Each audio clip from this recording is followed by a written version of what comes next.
Hi, everyone. This is Talkback. It's Wednesday, October 14th, less than 3 weeks away from one of the most consequential days in American history. And who better to talk about that than our Secretary of State, Denise Merrill, who's taking some time out from her busy schedule to talk to us. Good afternoon, Secretary. Nice to see you. Hi, Sheila. Nice to be back. Nice to be back with you. This is where it's going to count. Let me ask you, have you ever had a more consequential, more busy, more exciting, more detailed filled election season than this? No, and I've been around a very long time. I've been in politics 30 years, and I know every year we say, this is it. This is the biggest election ever. But I really think this is one where voters are coming out and they're going to be heard. And I'm glad of it. I think that's wonderful. So many years you and I have bemoaned the fact that not enough people are participating. I don't think that's going to be the issue this year. Yeah. Well, I know that we usually talk about Connecticut being pretty good compared to other states in a presidential election, and we get upwards of 70% or more of our registered voters voting. You think it will go higher than that this year? I do, assuming that we don't have some other unknown force. I mean, just with the primary last month or 2 months ago, we had a storm a week before election, and we had all kinds of, and of course we have COVID. We have so many unknown factors this year. So you never know, but I think it's going to be higher than usual. Yeah. Okay, so let's talk about the mechanics so that everybody knows what they need to do. And then we'll talk about the challenges beyond the mechanics of how we do it. So you got to be registered. So tell me, if you're not registered or you may be registered, but you're not sure, how do you fix that and check that out? Plenty of time. You have till the end of October almost to register. You can register online on our online voter registration tool if you have a Connecticut driver's license. That's the easiest way to do it. DMVs are mostly closed, but I think some are by appointment. You can, of course, register there when you're changing your driver's license or whatever else you're doing. And, of course, you can register in person at the registrar's offices in your town hall. Now, all of these things are a little different this year because, again, town halls are not open standard hours, so there are some difficulties this year that we don't normally have. You can download a voter registration form from the website that I will show you in a few minutes. But then you have to mail it in, of course, and that's also possible. So there's lots of ways to register to vote. We've made tremendous progress on all that in the last couple of years. And we have the highest voter registration right now in Connecticut than we've ever had. We have about 2.2 million voters. Wow, that's terrific. Yeah. So you can register through the mail. If you print out the application, the registration form, you can register through your town hall. Call and make sure you can find out when the registrars or the town clerk will be available for that, or you can register online through the DMV with your license. But also, I am aware, tell us, if we get to election day, the day before, and you haven't registered, there's same day registration. Explain that. Yes, I forgot to mention that. It's sort of a fail-safe, but yes, in case for whatever reason you are not on that list when you arrive, or you simply moved, or you simply forgot to do it, you can register and vote, usually at City Hall in almost all the towns. We do have same-day registration. So if you bring appropriate ID and you live in that town, you can go to town hall, register, and vote if you get there before 8 o'clock, just like everyone else. You cannot do this in your regular polling places, only in one place in the town. Right. I was going to mention that because if you live in a town that has several polling places and your neighborhood will go to X place, that's not where you're going to do your same day registration. You're going to go to the main town hall. Is that right? Make Exactly. sure you do that. Exactly. Okay. So let's talk about something else. There's a lot of things going on about the proper ID. I mean, many politicians around the country try to suppress votes by making it harder to get certain types of ID. In Connecticut, what do you need, to register in terms of ID? And then when you go to the polls in person, let's say, to vote, what do you have to show when they look you up on your address? What do you have to give them to show your identity? Well, first of all, when you register, you will be asked for the last 4 digits of your social security number and some form of an ID showing your address, your name, and photo if possible. But we're pretty flexible here in Connecticut, although we ask you for ID and it will be checked out. But it doesn't have to be one specific kind of ID. And that's been the fight around the country. You know, can you only use a photo ID? No, that's not true in Connecticut. You can use lots of other forms of ID. Now, if you're coming to the polling place, you will also be requested to have some form of identification. Again, doesn't have to be a photo ID. It can be anything that has your name and your address, your name and your picture, basically two pieces of identification that show that you live in that jurisdiction and that you are who is on the list. Now, this is, of course, if you're on the list. If you're not on the list, you will not be allowed to vote unless you can somehow go down to town hall, use the same day registration or something like that. So this is all assuming you're properly on the list. And even if you don't have any form of ID and you left it all at home, you will still be given a provisional ballot so that you can be counted in case of a close election. Okay. So if you moved here a while ago, if you're a little confused because you're traveling and you're not sure that you're registered, can you go somewhere online? Is there a website where you can go online and find out, am I registered? Or you can also, I guess, call your town hall and find out if you're registered. That's right. The registrar of voters keep the lists in your town, but we do have a statewide lookup tool, it's called, and this site can tell you all kinds of things, like whether or not you're registered and with what party, whether or not you've been issued an absentee ballot, all kinds of things. So it's myvote.ct.gov/lookup.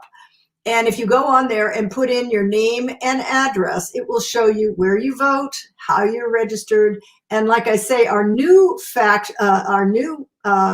function is how you can look up your absentee ballot. You can track where your absentee ballot is, whether it's been issued, whether it's been received back by the town. So that's a new function, and I think it's going to be very useful for the now thousands of people who are right ballots, right? Especially as we'll get to it later with all of the claims that perhaps the post office is trying to sabotage our voting. We'll get to that issue a little bit later.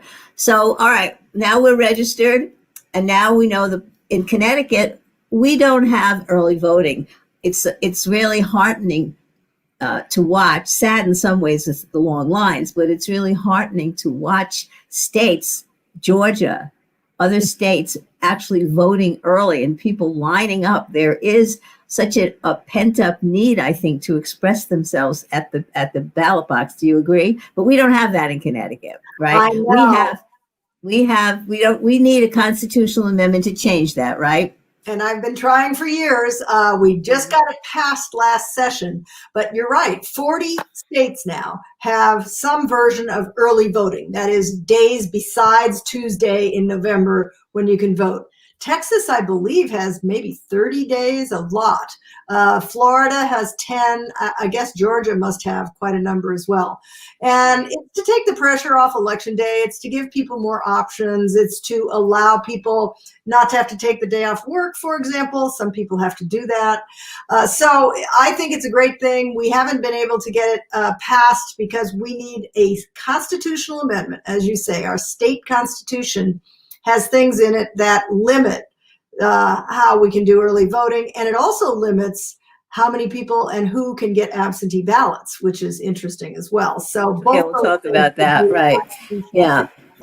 So it's important to realize that although the election day is a federal day of election, the second Tuesday after the first, or the first Tuesday after the first Monday in November, that's federal. But otherwise, every state has its own election laws about the mechanics of how you do it. And then within that, why don't you talk about how you have the overall role as the Secretary of State, but you've got 169 cities and towns. What do their town clerks and registrars do to get the election organized? Yeah, we are very unusual in the way our laws work in Connecticut. First of all, we have no counties. So it means that every town, 169 of them, has to run an election that has all the trappings and all the characteristics of an election in any other town. We want every voter must have the same experience. So it means there are both registrars and clerks, which is also unusual. Most county clerks run elections in other states. There are no such thing as registrars. And then it's all done at the local level. It really is a very decentralized process, which is both good and bad. You know, in some ways, it's very nice that it's still at the local level. People can keep track of the rolls more easily and so forth.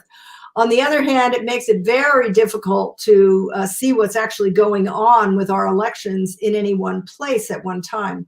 My role is kind of to referee in a way. I am the chief elections officer, which means my office has lawyers and election officers who can help everyone follow the laws, which are extensive about elections. We're very concerned about the operation of elections. It is the most important function of government, honestly. So we have a very small staff, but we do oversee all this, but we do not enforce things. So there's another entity called the Election Enforcement Commission, where if there's some violation of the law, that violation would be filed with the Election Enforcement Commission, and they would investigate the problem. We work with the clerks and registrars to help them, let them know what the law is. And that's been a big deal this year because there have been many changes, basically due to COVID. Right. So when you say there needs to be some uniformity amongst the various cities and towns, does that mean we all use the same paper ballots and scanning system? Is that uniform throughout the state at this point? It is in this state. Other states, the counties are charged with that. For example, in Pennsylvania, some of the counties use not paper ballots. They use machines that are touch screens, and that's been a subject of great controversy. But in Connecticut, we all use the tabulators that are not connected to the internet. We use paper ballots, and those tabulators are all exactly the same in every town. So when you put your paper ballot through the scanning machine, you've got a check on your vote. You've got the scanning calculations and you have the actual paper ballot, right? That's a back check. And we also audit a certain percentage of the precincts afterwards, so those ballots are kept and so compared against the machine number. That's another check on the system. Okay, so now we're registered and now we've made a decision to go to the polls on election day. In Connecticut, the polls open and close at what times? Open at 6 a.m. and close at 8 p.m. Okay.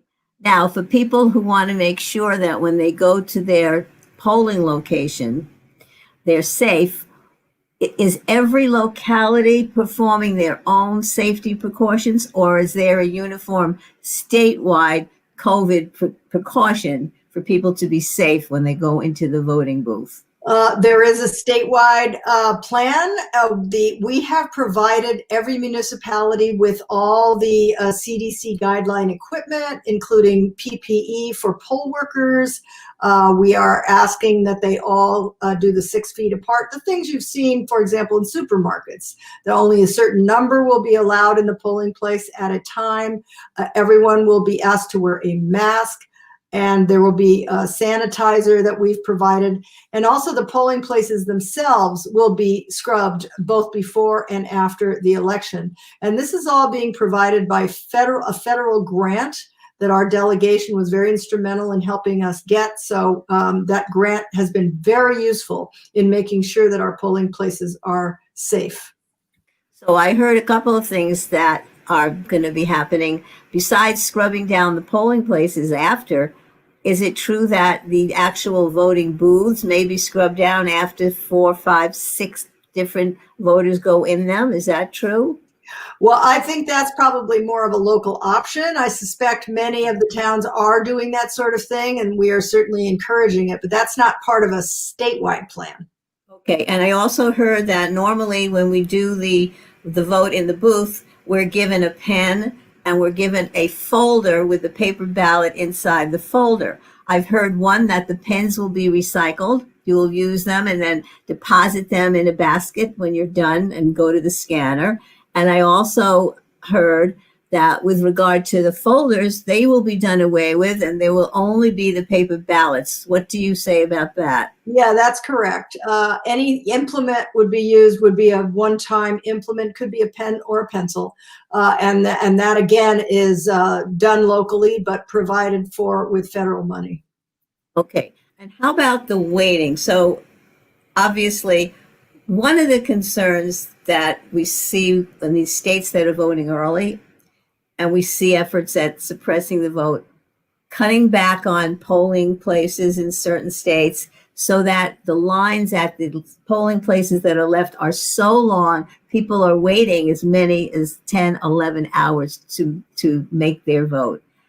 In our state, do you believe that each municipality and town has enough voting locations to enable things to be run smoothly without too much waiting? And I say that because a few years ago, I think it was in the gubernatorial election in the city of New Haven, the lines were just outrageous. And it seemed like there was some snafus in the right number of polling places. Address that question. I think, we have taken a very dim view of collapsing polling places. Some towns wanted to do that because what we're doing this year is very different. We have to guess at whether or not most people will vote by absentee ballot or if most people will end up voting at the polling places. So it's very difficult to predict when you see the changes that go on. Who knows if we'll have a spike in COVID? That could mean people would stay away from the polls. If we don't and people are more comfortable at that point, even 3 weeks away, things could change. My impression is more people are comfortable with going to the polls now than they were, let's say, 3 months ago. But so we have not done away with any polling places. Many of these states that you see the long lines did so, figuring that everyone was going to vote absentee, and then they didn't. So that's part of the problem. We will not have that. New Haven is a special case, but again, these are local decisions by the local municipalities. We can make recommendations, and we are a little concerned about New Haven again this year. They should have another site. Their problem 2 years ago, 2018, was that they had a lot of students showed up at the very last minute to use same-day registration. They did not have enough computers or ability to process them quickly enough, and it really did result in huge long lines. But the lines were for same-day registration. This year, the law has changed enough that I don't think we'll have that problem as much, but I'm not sure. You never know until we're actually there. But this year, the law has changed to say that if you're in line by 8 o'clock, even if you aren't fully registered by 8 o'clock and you're trying to do same-day registration, you must be allowed to vote. And I think that will help. Okay. So the other question that I have is because of this 6 feet distance that we have to have between voters waiting online, where are the lines going to go? Are they going to go outside? And what if it's inclement weather? And when you go outside, are you going to breach that? Is it that 75 foot between the voting booth and advocates, the politicians with their advertisements? How is that going to work? I'm trying to figure that out if a lot of people are waiting online and they have to stand 6 feet apart. Again, that is up to each local registrar. There's 2 in each town, and we have encouraged them over and over again to plan for all that. And I think most of them have been trying to work that out. In some cases, they did have to move polling places to larger locations or locations that had more room for people to stand. But it's difficult. We're not going to be able to solve every problem this year. I do think there will be some pressure off of the polling places because of I think we're up to over 500,000 absentee ballots have been requested. So I'm just guessing that perhaps 50% of the voters will vote by absentee ballot, which certainly will take the pressure off the polling places. Right.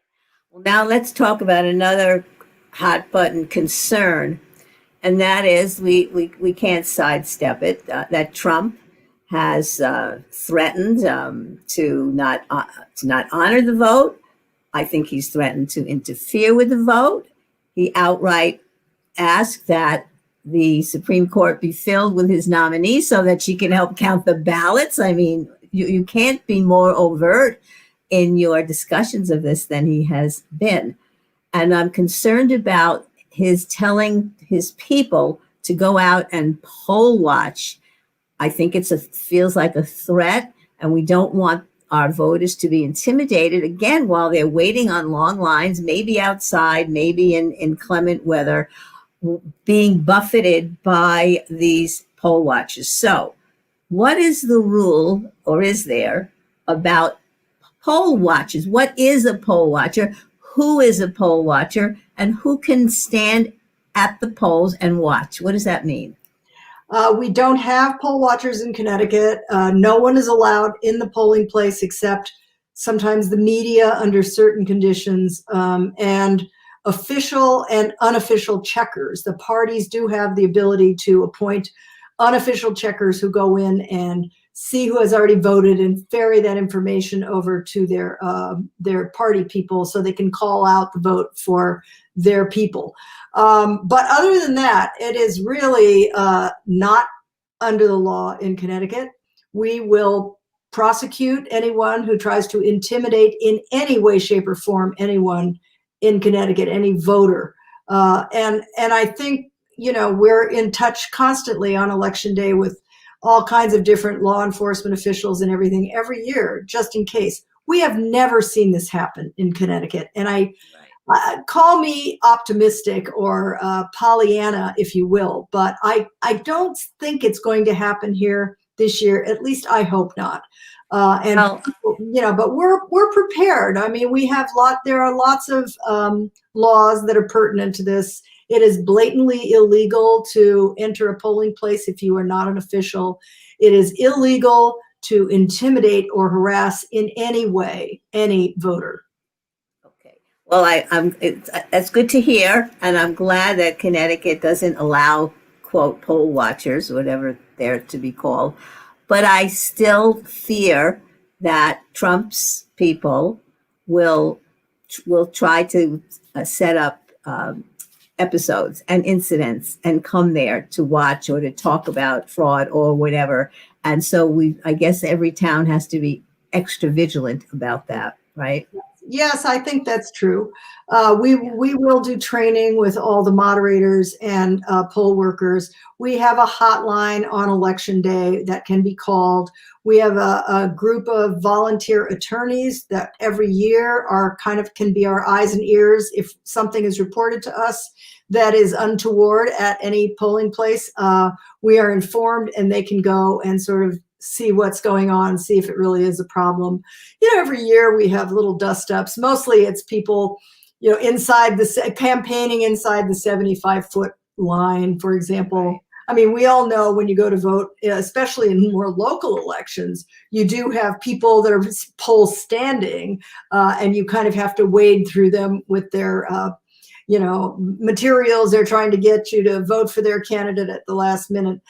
But those are all outside the 75-foot line, and they have to stay within certain borders and certain borders of behavior that don't spill into kind of harassing people. Right. Got it. Yeah. We're on top of it. We're doing everything we can to coordinate with all kinds of different agencies that can be called in if something happens. I know. I interviewed our Attorney General, William Tong, yesterday, and he said he was ready.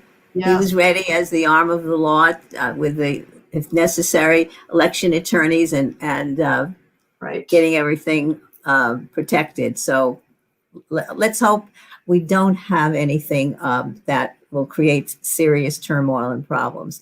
Does your comment about the poll watchers and on the ballot regular voting, does that also relate to the people who sit and will be counting the absentee ballots? Are they allowed to have any, quote, poll watchers or outside groups observing what they're doing? Well, counting the ballots is a public process. That's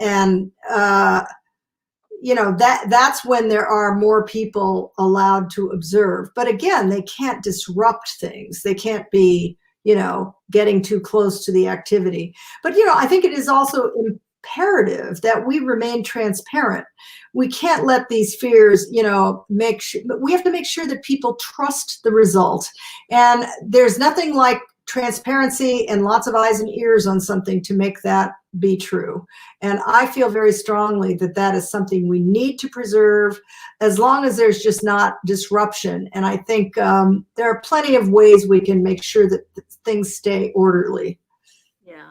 Well, one of the things that leads to more disruption and more uncertainty is the fact that people are saying, because so many people will be voting absentee and there'll be so many more ballots to count, maybe beyond the close of election day, that it will take longer for a state's results to come in, and that will help to add to the confusion and the turmoil if, let's say, Trump wants to make more problems. So I guess I'm questioning, can we start to count the absentee ballots before election day as they come in? How does that work? And even with the counting of absentee ballots, as many as you anticipate we will have, will Connecticut be able to have most of its vote in shortly after 8 o'clock at night? Well, again, I would sacrifice speed for accuracy any day of the week. Everyone just has to realize we're operating under very difficult circumstances. I think in Connecticut, it's not the presidential election that will be in question. I would imagine that the media will call that race in Connecticut by 8:30, whether all the votes are counted or not. But it will take more time, I think, to count absentee ballots in some jurisdictions and not others. I would imagine that the majority of towns will report in, as they always have, by midnight. That is the deadline by which they have to count things. As we were just saying, there are some pluses about having all these absentee ballots as well. It won't be as crowded at the polls. And so that'll take some pressure off the polling places. We do not count ballots before Election Day for the simple reason that we need to have checks and balances. We need to make sure that there aren't ballots taken out of the envelopes ahead of time, and you'd have to have a whole chain of custody, and it would have to be under lock and key. We simply didn't have time to develop that kind of a protocol in time to count ballots earlier than Election Day. So there are lots of good reasons to wait and make sure we do it right. And so we did allow the ballot counting process to begin earlier in the day, 6 a.m. in the morning. Absentee ballots are counted just the same way all other ballots are counted. They're put through these tabulators. And the problem is the tabulators are busy all day on Election Day. Some towns have some spares around. We couldn't buy any more because these are very old tabulators. They have been around, since they were purchased in about 2002. And so we have to have them available to count the absentees, and that will have to be done, a lot of it, later in the day when the machines are not busy. They can't be reprogrammed just instantly. So, but I want to stress the fact that our most important job is to make sure every vote is counted and that every vote is counted accurately. And for that reason, you have to remember there could be errors made if you do this too quickly and with too much pressure.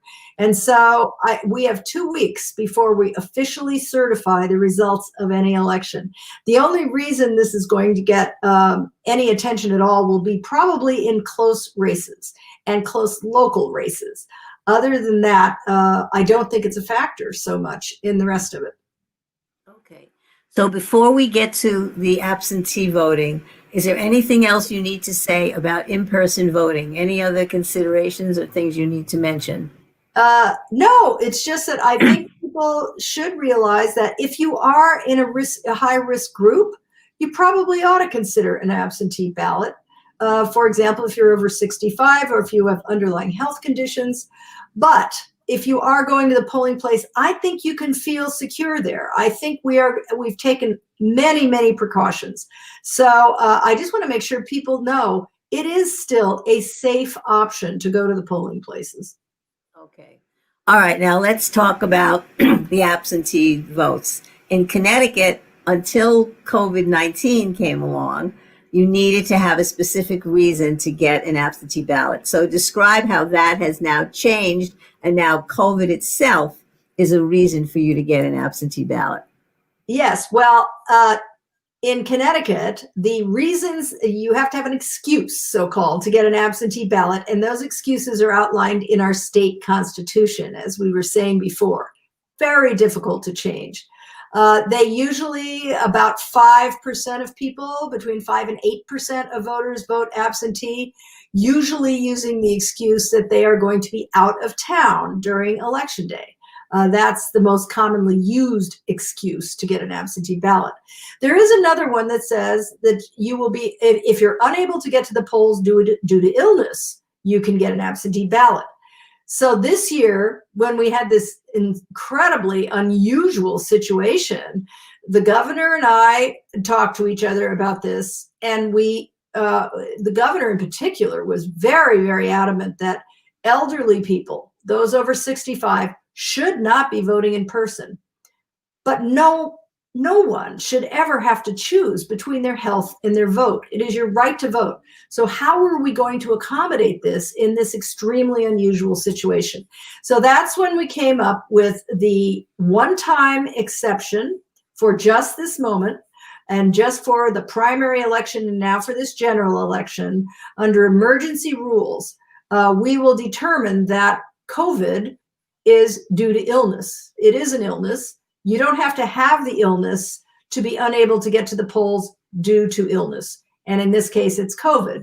So the way that he wrote his emergency law, and now the legislature has ratified, it means that anyone can get an absentee ballot due to illness.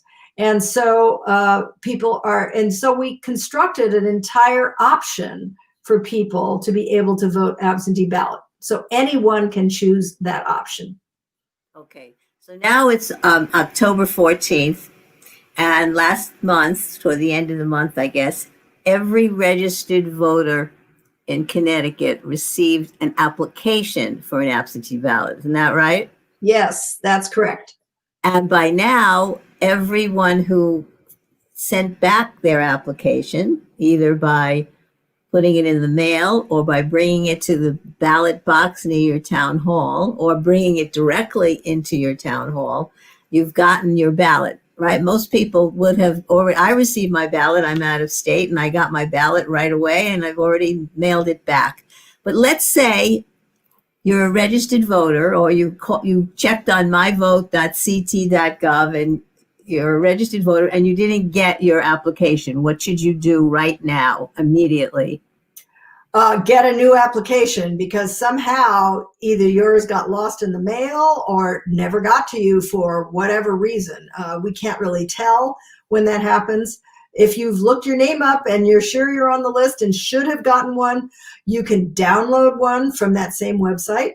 You would have to mail it back at this point, but your best bet, because it's getting close, is call the town clerk's office and ask for a new one. Unfortunately, we do not yet have a way to get you one electronically or have you send it back electronically. You can download the one, but you still have to print it out and sign it and send it to the clerk's office in your town, unless you can get down there in person. And that would be the best option at this point. Well, I know that in the past, when I knew I was going to be out of town, I didn't ask for my ballot to be mailed because I was still home before I left Connecticut. I went right down to the town clerk's office and filled out my absentee ballot right there. That's still an option for someone, and you can feel somewhat safe there when you're all alone with your town clerk. Isn't that so? Yes, that's right. And I think people have sort of forgotten that because most people have never done this before. We mailed the applications out basically as a courtesy to voters to make sure they understood that they could mail it back. But yes, it's still an option to go into the town clerk's office and simply get an application, fill it out right there, hand it to the clerk, they hand you the ballot, you fill it out, boom, you voted. And so I think it would be a little difficult this year on the town clerks if everyone started doing that, especially because the applications we sent out had a barcode on it. So they could easily scan in the names, and it makes a big difference in their workflow. It is really a challenge for these local folks to be able to make this happen this year. So you can do that, but you cannot pick. I can't go down and get an application for myself and my husband. I can only go down and vote for myself, right? That's correct. Okay, that's important, to know. Yes. All right. So now I have the application. I've sent the application back to the town hall. I put it in the ballot box, or I mailed it, or I brought it directly to town hall. Now I have my ballots come. What if your ballot doesn't come? Do you call the town clerk and say, hey, I sent in my application. I haven't gotten my ballot yet. What should I do? Well, I mean, I think it's too early to panic in that way because not all the ballots are out yet. And by the way, a lot of people, unless you sent your application right back, they could still be arriving. It does take longer if you did it by mail. If you had dropped your application in the ballot boxes, which we haven't talked about yet, it would have been there immediately. But we are seeing delays in the Postal Service. Not substantially, but it depends on what part of the state you're in. But it can take certainly up to 5 days to get something back. So then they still have to process that. Then they send you your ballot. So I think it's too soon to be too concerned. Okay. But if you get another week or so and you still haven't gotten your ballot, yes, then you can try to call. But if thousands of people call the town clerk's office, this is all not going to work. So. All right. So, yes, let's get to those ballot boxes because some people aren't aware that you can put your application in there as well as your ballot. And these are boxes that are outside of, I happen to live in Colchester, and I put my application right in the ballot box there, right? But every town has just one or at least one at their town hall. How does that work in all of our cities and towns? At least one. Some have 2 or 3 and sometimes 4. We did purchase extra ballot boxes after the primary. They proved to be a very popular option, and people were clamoring for more of them, especially in the cities. But there is at least one. Most of the time it's in front of town or city hall, or some of them are behind. If you can drive, it's almost like you drive by and drop things in the box, just like a mailbox. Okay. So I mean, we're lucky in Connecticut that we have you. We have a philosophy that everybody needs to vote. We're not interested in suppressing the vote or making it harder. We're trying to make it easier for people to vote in Connecticut and do everything possible for that. But we've seen, Denise, in Texas, the governor of Texas decided that instead of a variety of ballot boxes all around the various counties, there would only be one ballot box per county. And in the county where the city of Houston is located, that has 4.7 million people, there's only one ballot box per, and it's being contested in the courts. We'll talk about that. But let me ask you, you meet with some of these secretaries of state around the country. Aren't you a leader or an officer in these organizations?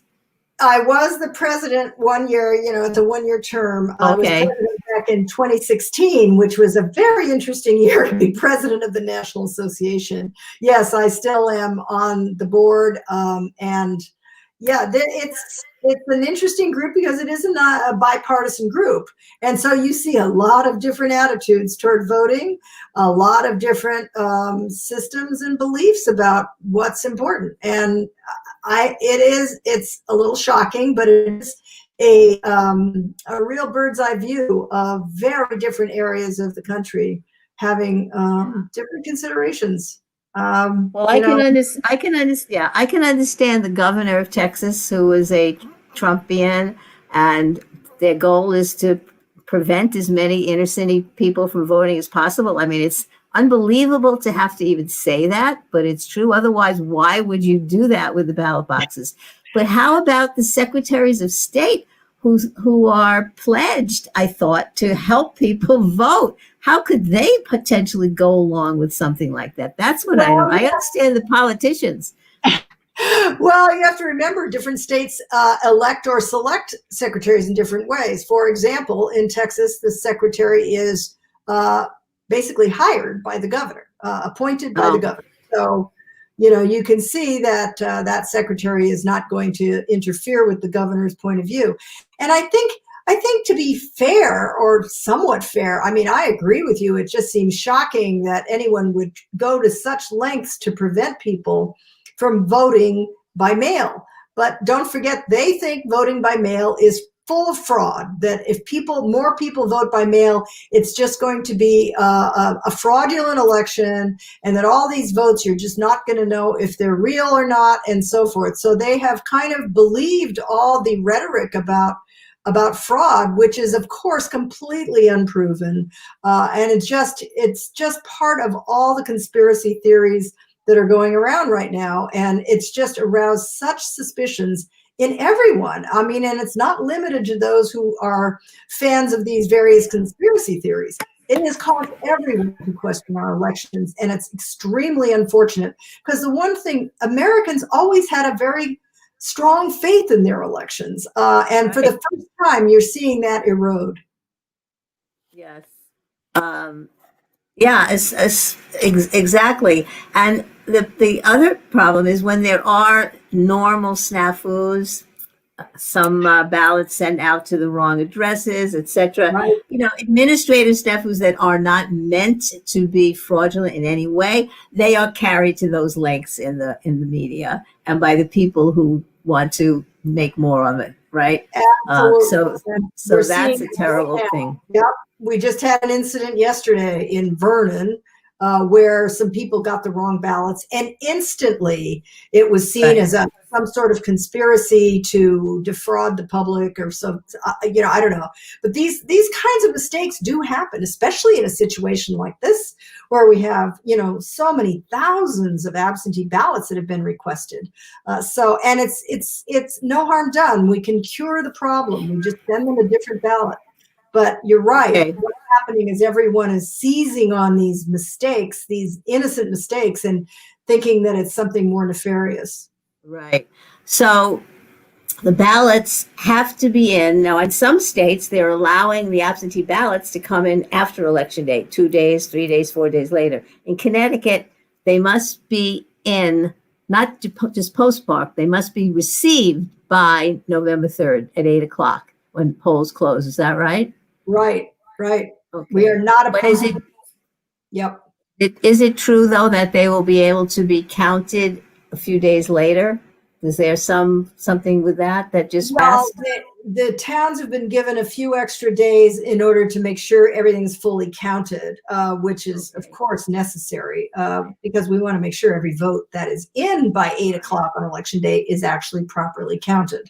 So that's very important. And you'd like people to use the ballot boxes as much as possible because we're not sure that the post office is not working with Trump to help sabotage the vote in some way, to make the service take longer, to lose things, God forbid. I don't know. Isn't it awful that we would have to think that way about the post office, an institution that goes back to the founding of this country and is so important to our communication? I mean, talk about that. I mean, just even mentioning these issues is unbelievable to me. I know. And I honestly, again, I would not have been so concerned had I not seen with my own eyes broken up sorting equipment in the Hartford distribution center. Some of us went down and actually saw this, and we have been in touch with the postmaster about this. I mean, these were massive machines that have been disabled, literally, so they can't be used again. And of course, the answer from the administration is, well, we had to streamline, we didn't have as much use for this equipment, but I think it's fairly shocking when you see that level of making sure they can't be used again. So count me as someone who's a little suspicious of all this. And all I can do is urge people to use the ballot boxes. Don't let yourself get caught up in this controversy. We're simply not able to guarantee that your ballot's going to arrive if you mail it, even within a week of the election. Yeah. So right now there's time. Yep. Right now we've got 2 weeks or more. Do it as soon as possible. So now finally, let's get to the filling the ballot, your absentee ballot, in properly, putting it in the right inner envelope, writing your signature and the date, putting it in the outer envelope. This makes everyone nervous because people are so afraid that if they slip up and do something wrong in that process, their vote will not be counted and they will not know whether or not their ballot, it was received. Yes, they can find that out, right? But they won't know if they were maybe disqualified because they did something wrong. So people are, I'm frightened. I have to tell you, I filled in my absentee ballot. And when you're signing things, or if you're an attorney and signing things, what comes first? Usually your name, your signature, and then the date, right? Right. On the absentee ballot, the date line comes first and the signature line is below that.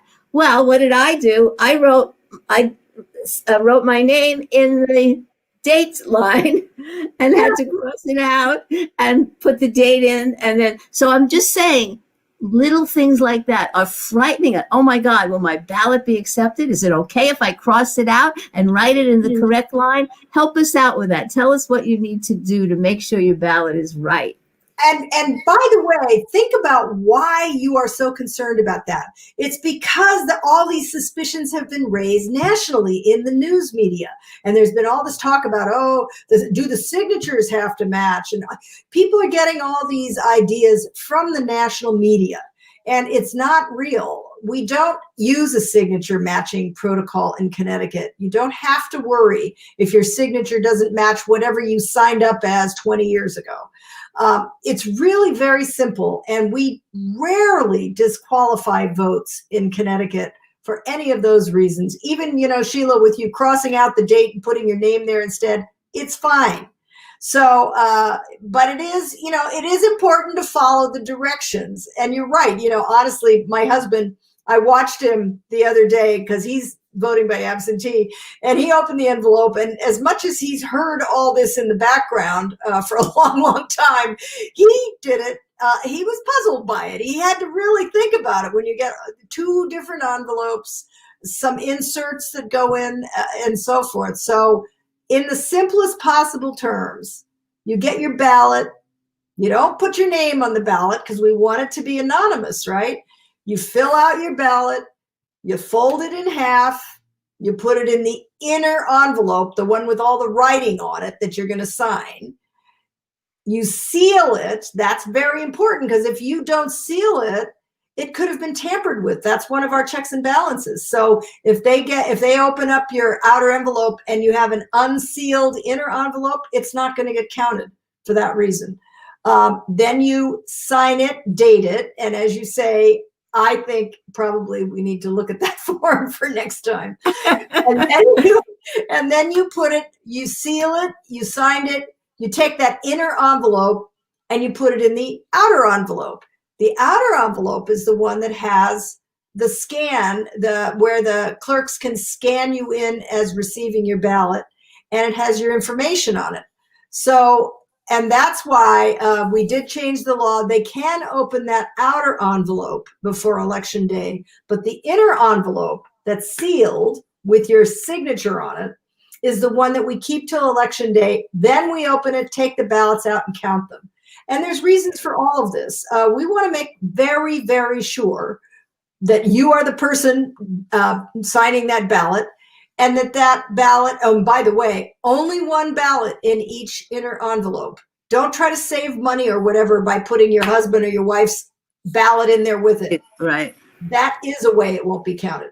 Because again, you have to make sure that only one person is voting, and that person is the person that's on the list that is scanned in on the outer envelope, and that no one knows how that person voted. Those are really the considerations. Well, of course, this year there's no postage required. You don't have to put a stamp on it, right? That's right. These are so it's free, and that's very important. Don't put your husband's ballot, your wife's ballot in with yours. And the other thing is, don't get confused by one side is in Spanish. Right. Don't sign both sides or whatever. I mean, I don't want people to get confused. Sign the side that you need. If you are Spanish reading, you can sign that side or sign the English side, but don't get confused by looking at both sides. I think people can do that. Oh, do I have to do something with that too? No. Actually, again, I want to reassure people, your ballot won't be thrown out just because you signed on both sides. Okay. All right. But these are just things that we worry about, every little thing. And so then you're best to take it and put it in the ballot box in your town. I happen to be here in Massachusetts now, and I mailed my ballot and feel pretty confident. And I'm going to go on myvote.ct.gov/lookup to find out in the next few days if my ballot was received, right? That's right. And logged in. I can find out it was received. Now, here's one other question. And this I know you can do by 5 o'clock on the Friday before Election Day. That's October, what date is that? I think 29th, 30th. 29th. Yeah. 5 o'clock. Before that date and time, you can call your town clerk and say, guess what? Ignore my absentee ballot. I'm coming in to vote. Is that correct? Yes, although I have to say, we're not encouraging this at all. No. With this number of absentee ballots, it would be pretty chaotic if several hundred people decided they wanted their ballot back. But yes, you can. If it's really, really important, you can get your ballot back and vote. So this revolves around, I heard, again, these are anecdotes, talking to people. I heard that somebody, instead of putting the date, put their date of birth, which is wrong. Right. Okay. And by talking to people, that person realized that, oh my God, my ballot will be disqualified. I put my date of birth instead of the date. Well, that person wondering about that can call up and can they get another absentee ballot, or do they have to vote in person? How does that work? No, I think you can get another absentee ballot. And by the way, that's the reason we are allowing clerks to open, registrars to open those outer envelopes on that Friday night before election, because they would be able to cure problems like that. In fact, many towns, the clerks will actually call you if you've given, on the application, there's a place you can put your phone number and email. And there's a very good reason for that, because then if there is a problem, they have a way to contact you and say, you know what, you forgot to sign this envelope, so you might want to get another one, that kind of thing. And most towns, the clerks will do that. Really? So the town clerks can take it upon themselves to help you cure your ballot, make sure it's correct? Oh, yes. Well, that's reassuring. If that's the case, that's reassuring. Yes. And I have to tell you, Sheila, we have had very few spoiled ballots of that sort in Connecticut. Mostly because we have to keep track of all this data for the federal government. Most of the time when you have a ballot that is rejected, it's usually because it didn't get there in time. It didn't get there by 8 o'clock on election day. Right. Okay. So I think we've covered it all. Is there anything else that we need to know about the absentee ballots, about voting, about using that website to get the information that you need? Final thoughts of what we need to tell the voter. Wow, I think you've been very thorough. And I hope people have learned a lot and are reassured that we're in Connecticut. I think we're doing everything we can to keep your vote secure. And just remember, we did all this to provide the voters another option if they were fearful of contracting COVID at the polls. And you know what? That's a reasonable fear for many people. And I think either way, whatever you choose, just make sure you go out and vote. Okay. This has been great. Thank you, Secretary of State Denise Merrill. We always appreciate your information. This is, as you said, probably the most, it's not hyperbole to say this is the most important election, right? I'm sure. And we'll talk to you afterwards. We'll have a breakdown session and figure out how everything went and talk about all the other work that you do to help us vote and other things in Connecticut. Thanks so much, everybody. Pay attention to what we've just learned. And the only thing we have to say to end this is vote, vote, vote. Good night. See you all later. Bye.